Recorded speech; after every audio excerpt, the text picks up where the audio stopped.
In this video, I'll show you how to activate your voice typing so you won't waste any time on manually typing the text. And watch it till the end because I'll give you a very good punctuation tips so to make your voice input even more comfortable.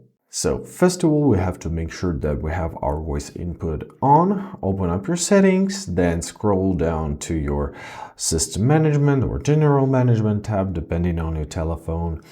Then you are to press on languages and input. Here locate your voice input, and as you see, it's enabled. Let's tap on it. So we have a voice input from Google. It may be any other one, so like Samsung, keyboard, voice input, or any other one. Let's tap on the settings icon near it.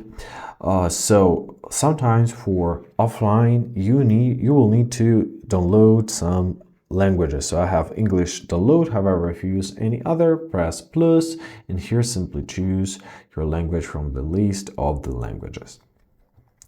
Great. Now let's check how does it work. So first of all, we are to open up our keyboard. Let's summon it, and here you'll see this microphone icon. It may be here or here. It depends on your Android version. Now let's tap on it.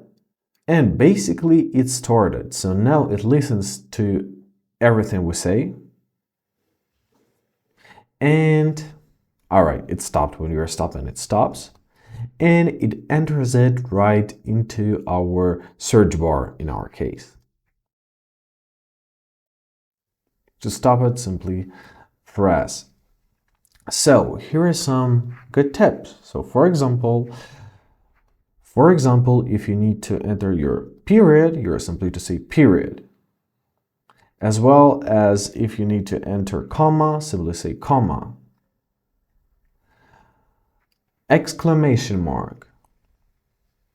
Question mark. Well, that's how it works, and basically that is it. I hope this video was helpful. Thank you so much for watching. Have a great day, and please consider subscribing to our channel.